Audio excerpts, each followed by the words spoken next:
Hello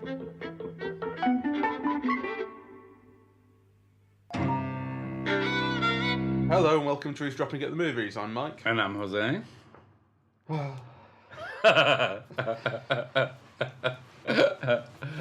we've come back from seeing Fantastic Beasts: The Crimes of Grindelwald.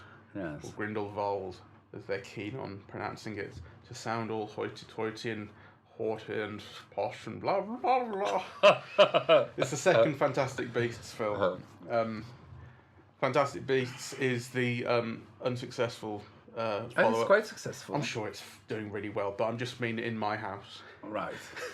It's unsuccessful follow-up to Harry Potter, because Harry Potter wasn't enough. Everything needs a universe, so we've gone back to the 1920s to see the origins of Dumbledore and the origins of the Americans. But I remember kind of having a good time in the first one because I thought that the idea it was partially based in America. You get this, Harry Potter is such an English-based story. Yes. And to go to America and see a kind of different style of... one of the things that was always fun about Harry Potter was the kind of bureaucracy of it, the Ministry of Magic, and the way that it's kind of... the way that there's like legalese and sort of bureaucracy around things. And to go to America and see a sort of slightly different style of it, and style of wizards and wizardry and that sort of thing, was kind of fun. And this has some of those charms too, but it's just bogged down in mad plot convolutions. The storytelling's awful. Yeah. So actually, there are many things that I like about the film very much. I do like the kind of fictional world it constructs. I do like the whole thing with the animals. I like the appearance of Dumbledore in a younger guise. Dumbledore in a younger guise, and I like that it's Jude Law. It has actors that I really like seeing. It also has, I don't know, you feel that there's a deliberation to be more representative. So, for example, I really like that it's a multiracial cast. There are still hierarchies within it, really. All the people who have the most to do and say in them are all white. But nonetheless, at least they've made an effort to kind of get other people in. So I like that very much. And I love the fact that, they make Dumbledore and Grindelwald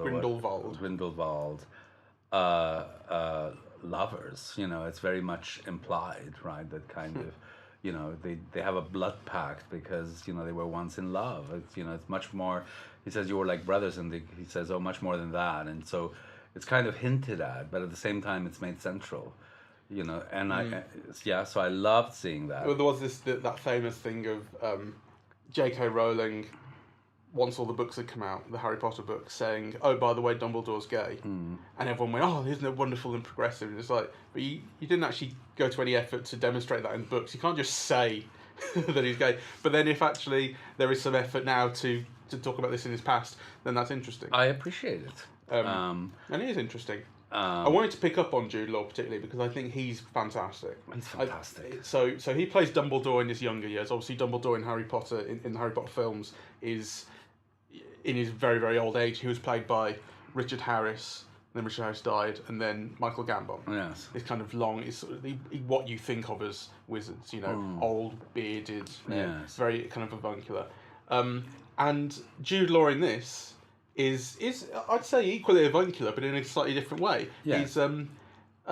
He's that kind of model of like the great teacher that you always remember having at school, who kind of let you doss around a little bit and kind of respected you as a person, treated you as a little bit as an adult. Of course, the reason that those teachers could do that was because the other teachers were treating you like kids, and like if every teacher treated you like that, it wouldn't work. But he kind of has everybody's respect, and he's clearly very wise, and he's obviously this kind of powerful wizard.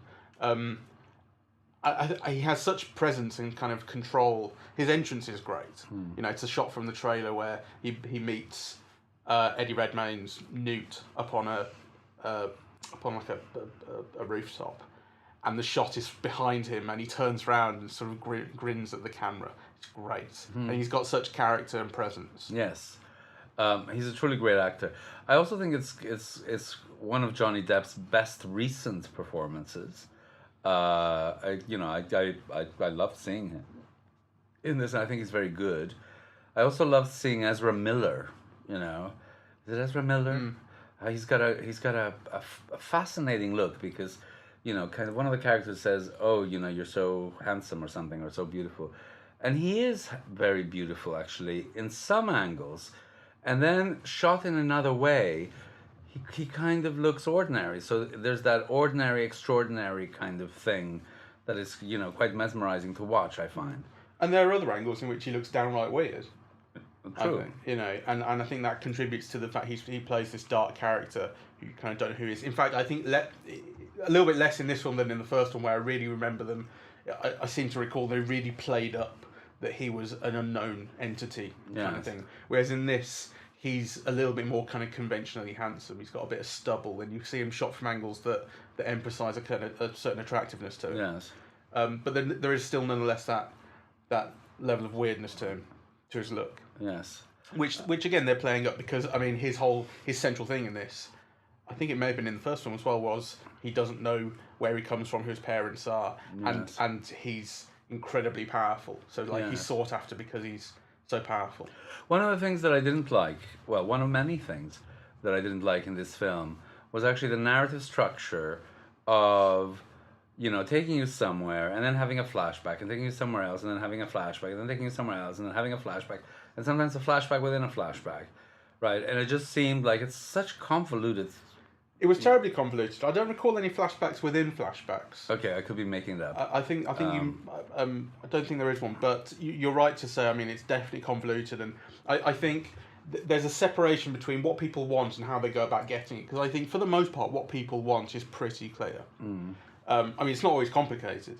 So Ezra Miller wants to know who he is and who his parents are. Yes. And Johnny Depp, Grindelwald, wants to basically take over the world and kill and enslave all the Muggles. And everyone else is just after Grindelwald. So what people want for the most part is pretty clear. But how they go about getting it and what the actual mechanics of the plot are sometimes very weird. Like, I guess it kind of makes sense that everyone goes to Paris because they're looking for Ezra Miller. But it's not that clear. And exactly what the machinations are when you get there and what people are doing specifically is pretty up in the air. And there are scenes where people just pop in, who I guess there's a certain level of you're expected to know things. I mean, if you're not like a devotee, then you won't get as much out of it because there are characters who just pitch up, and I guess if you know the books or if you remember the first film better than I do, then you will know who they are. So the film doesn't go to great pains to really introduce people that much. I mean, the central character of Newt, Eddie Redmayne. I can't remember why he's the central figure, really. I guess from the first film, I seem to recall he's basically a zoologist, right? He's not a superhero. He's a zoologist, and he has a bunch of animals, and he kind of gets wound up into an adventure in the first film, as I recall it. So that kind of is fine. But in this film, they go after him to say, you're the only guy who can help us, and you don't really understand why he is. Well, I mean, to me, it kind of made sense. So the two character traits that he's given is that he loves all the beasts. He loves people and things that other people are scared of or don't find lovable. And a lot of those beasts have extraordinary power. So aside from his own power as a wizard, there's the power he can command through the beasts he's befriended. And then the other major character trait that he's given is that he won't take sides on this political war for power, which revolves around Muggles, right? So it revolves around, how Muggles are treated. So, do you have this peaceful coexistence between different peoples, or do you let one, through their superior power, overrun everyone else? And at the beginning of the film, he says he won't take sides. At the end of the film, he does. So... Yeah, I don't buy it though, really. I mean, he's not... I mean, the thing about the beasts is no one says, we need you because, the beasts are useful, for instance. They don't. The only convincing argument that's given for why he is the man for the job is when Dumbledore says to him, "You don't care about sides, you only care about what's right." That's right. But I don't really buy that, to be honest. There are so many more people more qualified than he is. I mean, all the auras that they've got, all the guys whose job it is to hunt down bad guys, like, just let them do their jobs. I don't. Then you have no movie. Yeah, exactly. I mean, exactly. But then, but when you do it, you've got a really lame sort of hook to hang things on, because I don't get why he's there most of the time. Well, no, honest. I do, because actually he does use all the animals. Yeah, no, that's just, yeah, he but does use all the fantastic beasts. Yeah, but that's not why they wanted him. They didn't get him because they go, oh, by the way, make sure you use your animals. They're really useful. That's just his thing. It's like, you wouldn't get fucking Diane Fossey to go and hunt down Osama bin Laden. That's basically what they're asking. She couldn't command the gorillas in the same way. That's basically what they're asking. But I guess you accept that because that's just, he's there from the first film, and you carry on. The thing about storytelling one of the things about storytelling that I disliked an awful amount was that a lot of scenes just you jump into really, really spontaneously. Like the scene I'm really particularly thinking of is the revelation scene in Père Lachaise, where Ezra Miller is told by I forget the guy's name, Yusuf, I think, the black guy. Yes. Where he comes from and who his family is. Yes. And it's this scene that is like, this is the point of Ezra Miller's part in the story. This is him being told, this is where you come from. Of course, it turns out that it's not actually that simple. Yeah. But this is a climax. And the scene there's no kind of particular build-up to it. You jump into the scene, and it's like they've started it without you even... Like, your characters, Eddie Redmayne and his mates, walk into this scene while it's already happening. It's weird. Weird editing. I don't like the way things are shot. I don't like the way things look, and I don't like the way that things are dramatized.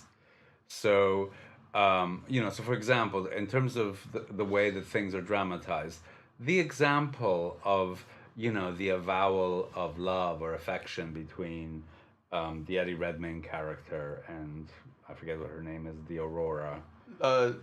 Tina? Tina. All the fumbling about, and you think, this scene is never going to end. I mean, what's going to happen, right? Like, he's going to say, I like you, and I'm not engaged to the other person. That was a mistake. You're the one I like. And they take, like, what seems half an hour to get there. They put... Mind you, I quite liked some of that. I liked when he said, I'm not allowed to say what your eyes look like, because he thinks her eyes look like salamander's eyes. Yes. And then the American chap, the Muggle, has said, don't you ever say anything about salamanders, that's weird. No, you must admit that scene takes too long, and the thing is that the audience is ahead of the film. That is true. So the audience so I think that's a lot of flab there. It could have been done very differently. I don't think there's a single part of the film where the audience isn't ahead, though. Well, I mean, that is... I suppose. Tell me something apart from apart from the blood pact thing between Dumbledore and Grindelwald. What couldn't you really predict? Oh, and the nonsense about the guy being under the love spell. Yeah, well, that I could have predicted, and as soon as they began having like these fuzzy point of view shots, you kind of knew. Yeah, but I mean, like ahead of time. So. Else. But I think because on the one hand, the film is confusing. It's very, it's not easy to keep all of the strands kind of going, right? So you can't argue that you're ahead of the film at all times and then say, well, I don't know what the hell's going on. Right? Well, what I mean is, I think you're ahead in terms of like the thrust of things, kind of generally speaking, who the good guys are and where the bad guys are and how they're roughly speaking going to interact, and the kind of hook that the film's going to be left on for the sequel. Like, I'm ahead of all of that, but I mean, you're right in terms of the details, hugely confusing. Yeah, and also I didn't like the way that the fictional world is both depicted and shown to us. So, for example, when you first arrive in Paris and there's like the circus thing, and there's meant to be all these marvelous things of people floating in air. I wanted to look at them, right? I wanted the film to say, isn't this marvelous, and show it to you, right? Whereas actually, you have one person floating in a bubble, and before you know it, there are 15 people floating in 15 bubbles in this kind of, a long shot, right? And you think like, I mean, if you're going to all this trouble and expense of doing something that's meant to wow the audience, wow them, right? Whereas actually, A, it doesn't wow, and B, you deflect attention from it almost immediately, right? So I think all of those things should have been done better. Maybe do fewer, do them better, and allow it to sink in with the audience. The same goes for the Fantastic Beasts. I mean, you know, you're meant to be wowed by them, right? And they just look like not very well done, or not well done is the wrong word, but it doesn't feel like fully textured animation. You know what you want? You want these animals to give, you know, to have a greater impression that they're not just cartoons, and they look very thin and drawn, you know. So, and actually, I think how that also applies to the whole film. You know, there was something gray and thin about the whole look of the film that we saw today that I thought was kind of a disappointment, really. I disagree pretty much with all of that. Okay, well, go on. I mean, one of the things I was surprised about, because it's directed by David Yates, who is David Yates? David Yates is an English director who directed the last 4 Harry Potter films and directed these 2. Well, that makes sense. Yeah, and they do share a look, and he's obviously, you know, he must be a bit of a yes man who just does what they want. But he's not someone whose direction has previously kind of inspired sort of great confidence in me. Like, he gets the job done and generally kind of keeps an atmosphere and a tone to everything. But they're not. I don't think they've ever been hugely exciting to me, his films. But in this, I was really pleasantly surprised at some things that I thought were very beautiful that were for the most part really not related to anything in the plot or anything like that. But for instance, can I interrupt, because I think I know which scenes you'll be talking about. Okay, go on. Can I guess? So I thought the scenes where Dumbledore. You can just say Jude Law if you want. Yeah, where Jude Law meets Eddie Redmayne in London. You know, I thought the fog descends and all of that. I thought that was beautifully done. Yeah. Right. But again, those are almost like some of the simplest things. It's done with like really sketchy shadows. I didn't mind any of that though. I thought the effect was beautiful. I thought that was the best bit about the film. You know, but when you have like this undersea monster that you're using like a bronco, like a bronco, you're training like a bronco. I thought all of that looked thin and, you know. Yeah, well, I wasn't going to mention that scene. Okay. The bit at the end with the blue fire. I mean, blue fire always looks cool, but particularly when they get out of the tomb, and it turns into a kind of giant bird made of blue flame, and then they're battling it with regular orange flame. I thought there was some incredibly beautiful. These are just beautiful shots. I'm not talking about kind of like the. I mean, it should have been very exciting as well. And the colour should have been more vibrant. No, I disagree with that. I think the colour was incredibly vibrant, and I don't agree. And the realisation of the kind of flame bird thing was beautiful. I mean, just beautiful to look at, and the way that the light would kind of spread over the dark cemetery and that sort of thing, I thought looked really, really beautiful. I disagree. I wanted more Technicolor and less of that washed out blue-grey look that the film has throughout. Well, it didn't then.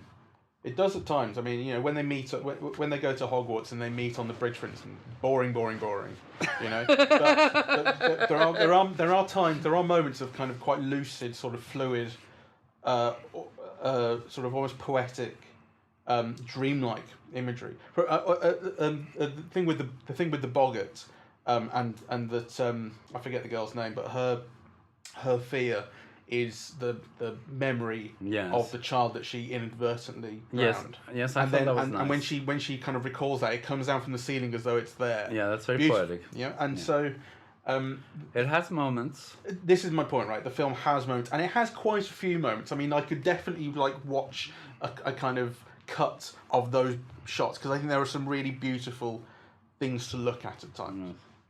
And I didn't mind. I know what you mean about the kind of cartooniness of the animal designs. You know, you've got like the little sort of handheld duckbill platypus thing that steals stuff, and the giant cat sort of Cheshire cat phoenix thing. You know, but again, I didn't mind that. Like, what I think is slightly odd is that those are kind of children-aimed designs, I think. As you say, cartoony.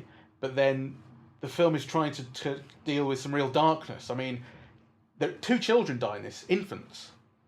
You know, there's the one right at the start that's murdered by Grindelwald's henchmen. Yes, I forgot. Right, you don't see that, but it's off screen. You know I remember. And then, of course, you have the one who what's her face inadvertently killed. That's incredibly dark for an allegedly family-friendly film.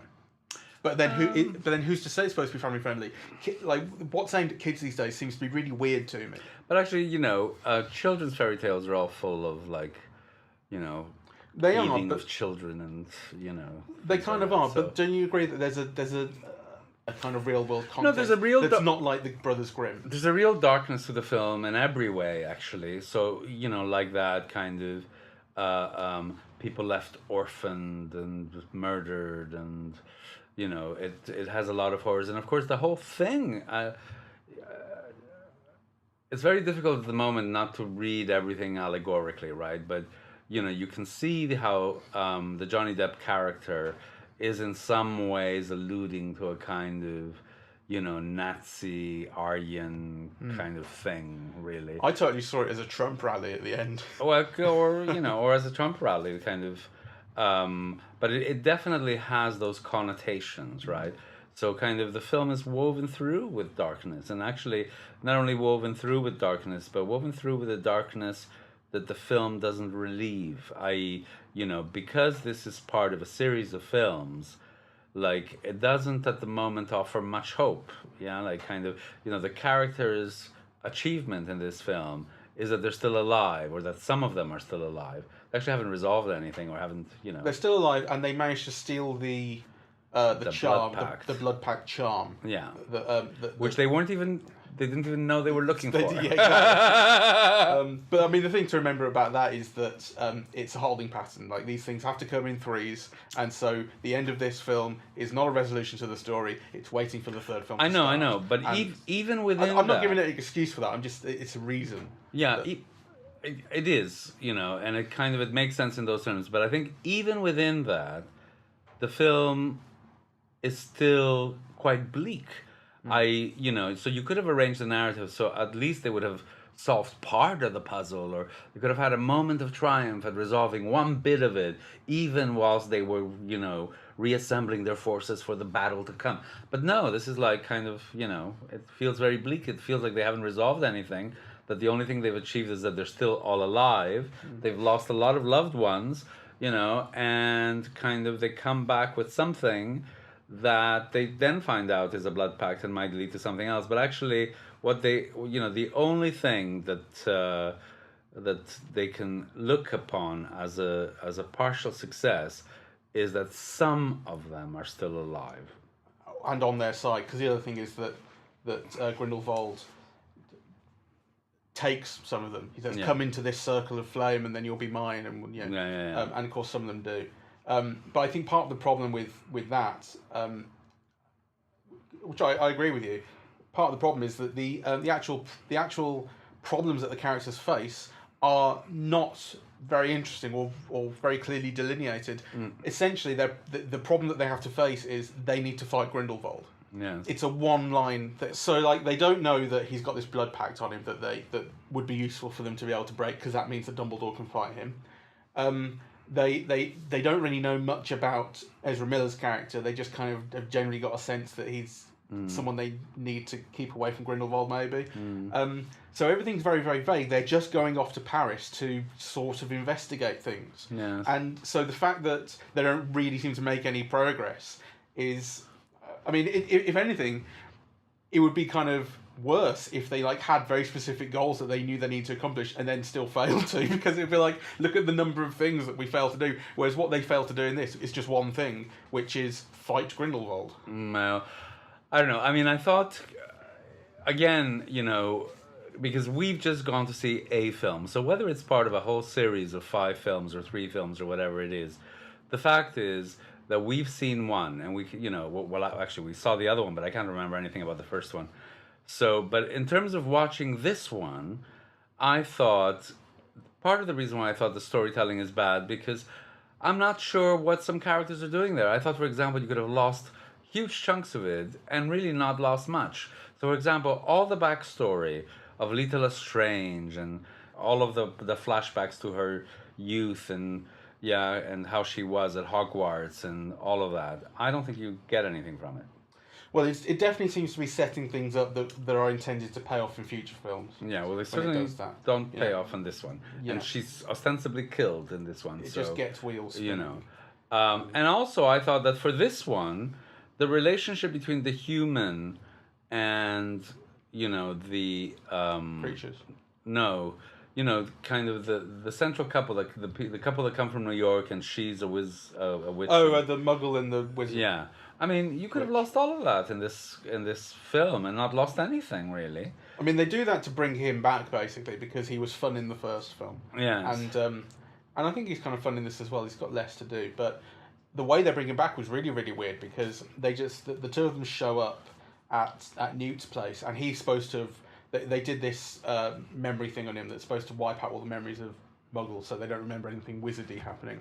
And then they kind of get around that by saying... but I didn't forget everything because it only wipes out bad memories, and I had loads of good memories of it, which is nice. Uh-huh. So he still knows what's going on, the American chap. But he's got this love spell on him, which, I mean, I didn't know how you would take that specifically, because I hated it. I hated it. I hated it. I thought you might find it romantic. No, I mean, basically, it's a kind of rape.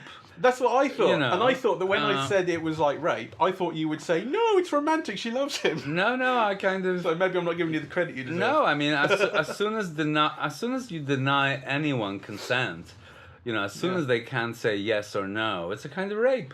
Which is basically... it's not a bad thing necessarily that the film depicts that, but it's then what happens is the film tries to kind of cast the woman who placed this love spell on him as kind of a victim. She says, but I only wanted, I want what everyone else has. I want a family and kids, and I want a man to love me. It's like, but you don't get to do that. I don't understand how the film is trying to make her the victim in this. Yeah. But it's clearly him. I didn't like the character, and actually I didn't like the playing of the character either. The man or the woman, or both? The woman, yeah. That kind of ditzy, flappery, it was such a confused conceptualization of the character, really. Yeah, I agree. So I'll tell you another couple of shots I liked. Okay. I liked the black sort of cloth being draped over Paris when Grindelwald is kind of gathering all the baddies. Remember, and it's like Inception almost. Like you get these shots of buildings in Paris and just these huge black cloths being draped over them. I thought that was kind of the thing about some of those things in the film is that I like the conceptualization more than the execution. So actually I think that the film has like fantastic set design and so on and so forth, right? But I just kind of don't think it's visualized for the audience very well, and I think there's something about the color grading that I just don't like. And actually, again, I don't know if this is just the way that things are being projected at Cineworld, because... No, it's definitely David Yates. Yeah. It's his style. I agree with some of that, but like I say, I think there are exceptions. Well, I think this is a film... What about where Grindelwald and the one baddie meet in the tunnel and they're in silhouette? I thought that was great. I thought that was really, really beautifully shot. Yes. I think it has a lot of moments like that, and you could see... how the design people and the costuming people and so on have done great jobs. I really like the way that Hogwarts, so the scenes that you were saying that you don't like the Hogwarts scenes. Well, they're just boring the way they look. Yeah, but I thought the castle and the school and kind of people have done a fantastic job. It's just not conveyed very well, So I think kind of all the technical people, seem to have done quite amazing work. And actually, I think maybe the one thing that we also need to discuss is Redmayne, because I find him extremely annoying. Right? He said that in the first film as well. Oh, okay. Yeah. He kind of has all the same mannerisms that he's had in almost every film, and I think he's too young to have all these mannerisms. So on the other hand, I think those mannerisms suit this character quite well. So he is very charismatic, and he's he draws you to him, right? And I just think that that's an interesting contradiction, because really, he's kind of doing the same thing that I normally dislike him for, but it kind of, I find that even as I don't like it, it kind of draws me in. There's something charismatic about it. It fits in this because he's basically playing a character who is sort of socially inept and near enough autistic in a way, like a bit obsessive, and that thing of getting on with animals better than humans. There's a thing about eye contact in this and the last film where, eye contact he makes with humans is very, very rare, but with animals he gets on with them, there is. It's a reasonably broad performance in that respect, I guess. Like it fits that slightly cartoony thing, where it's very clear sort of what his personality is and who he thinks. There's not an awful lot of subtlety to it. But you're right that it fits. He's the right choice of actor for the role. Yes. I'm trying to think of who plays his brother. Is it? Oh, I don't know. It's Theseus, right? Yeah, it's Callum Turner, who I thought was very good and very charismatic, and without all of the tics. Who is Callum Turner? I don't know. I mean, he was in War and Peace on TV. That's where I recognize him from. And he was in the original Fantastic Beasts. Anyway, they play brothers, and there is a whole kind of subplot about them being brothers. He's a hugger, says what's his name? Newt. So stupid fucking name. I mean, there's a lot of stupid fucking stuff. I mean, like, everything positive that I said about the film is true. I did find some positives, but I was having a very bad time during it because the storytelling is so poor and all over the place, and I didn't really care about anything. I mean, part of it is that I wouldn't say I'm not the audience for the film, because it's perfectly easy for me to like this sort of film. I like the Harry Potter. You grew up with Harry Potter. I grew up with Harry Potter. I didn't get through the 5th book, but I grew up with the films as well, and so I do like this stuff. I mean, we were so lame at school. We used to have Harry Potter quizzes. A lot of the kids at school who thought they were really hardcore and badass and like smoking at lunchtime, they would have Harry Potter quizzes before physics lessons. It was amazing. It was so lame. So like, we were nerds, and it was my kind of stuff. And I grew up. I was like about the same age as Harry Potter and his mates when they were growing up with the books. You know what I mean? So I grew up with this stuff. I didn't grow up with Fantastic Beasts specifically, and like this is like a whole section to the sort of the world of J.K. Rowling's that I'm not as familiar with. But it's quite exciting to see like young Dumbledore and see kind of what a different side and that sort of thing. So I can't remember what I was saying. Well, what I wanted to say, to interject, is that it's ironic that almost the only nice things that have been said about this film have come from you, because I actually had a better time watching it than you did. Yeah, I could definitely. see you in torture. Because the storytelling was so poor. Like there are good scenes in this, and there are scenes with good things in, but it really feels like when a scene is good, it's luck whether a scene will be good or not.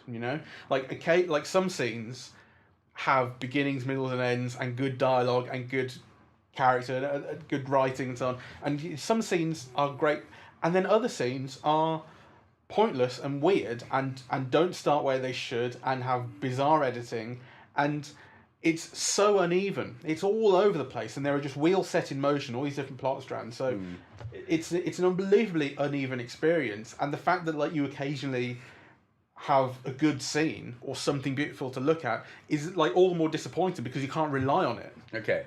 All that said, and last question, would you go see the sequel? Yeah, I'll see the third one, won't I? Yeah, me but too. But not because I'm hugely invested in the story. Like the reason I would see the Harry Potter films was because I did want to see how the story played out. I don't care how the story plays out. I mean, I know that like Grindelwald's going to be defeated, for instance. It's just bloody obvious. Like generally speaking, what things are going to happen to get Grindelwald defeated. Things are generally pretty obvious. It's going one way, but like I say, it's those sort of visual pleasures that the film has that are not that rare, that's what I'd be keen to see more of. That's what I'd hope to see more of in the next film. Yeah, so if you're going to, if you expect that you will want to see the next film, which I, who didn't like this very much, still want to see the next film, then you kind of have to see this one. So, but be warned, it's really not very good. Yeah, and you will have to look up the plot on Wikipedia afterwards. And it may not be right. So, thank you very much for listening. We're Eavesdropping at the Movies. We're on iTunes, SoundCloud, YouTube, and Twitter and Facebook, and eavesdroppingatthemovies.com. Thank you very much.